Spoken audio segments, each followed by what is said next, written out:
Hindi naman pinalampas ng ilan nating kababayan sa Tarlac City ang ikinasang job fair ng Department of Migrant Workers kung saan tampok ang iba't ibang trabaho sa bansang Austria. Yan ang ulat ni Bien Manalo. Mahigit 20 taon nang nagtatrabaho bilang pharmacist sa isang drugstore sa Tarlac City si Rachel Sagkal. Dalawa ang anak ni Rachel habang nagtatrabaho naman bilang production operator sa isang pharmaceutical company sa Maynila ang kanyang mister. Hindi pa rin sapat aniya ang kanyang kinikita kahit pa pagsamahin ng kita nilang mag-asawa. Kaya kinukonsidera na rin ni Rachel ang maghanap ng trabaho abroad.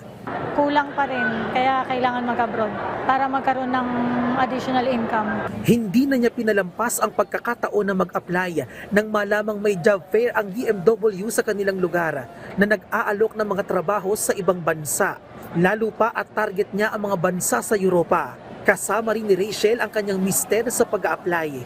Nagpapasalamat ako sa DMW.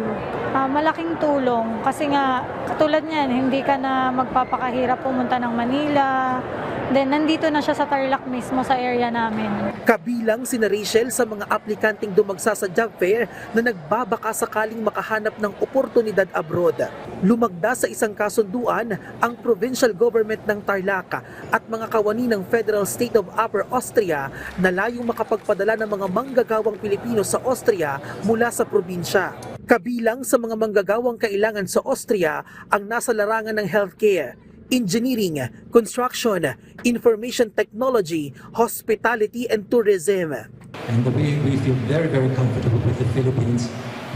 If you follow discussions in Europe on migration, it's a very tough discussion, but never about the Philippines.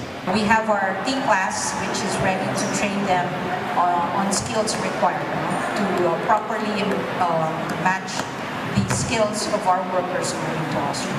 Matatandaang noong nakaraang taon, lumagda rin sa Memorandum of Understanding ang Austria at Pilipinas para sa pagpapadala ng mga manggagawang Pinoy sa Austria, kung saan nakatakdang kumuha ng bagong 500 OFW taon-taon ng Austria dahil sa matinding pangangailangan nito sa mga professional at skilled worker. At sa darating na Oktubre, inanunsyo ng DMW na bubuksan na nila ang Migrant Workers Office sa Vienna, Austria. At doon mapapadali yung pagbigay ng serbisyo hindi lamang sa ating mga OFWs, kundi dito sa mga employers na willing kumuha ng ating mga Filipino workers. Batay sa tala ng DMW, mayroong mahigit 5,000 Pilipino ang nagtatrabaho sa Austria na karamihan ay nasa industriya ng healthcare, hospitality at food service.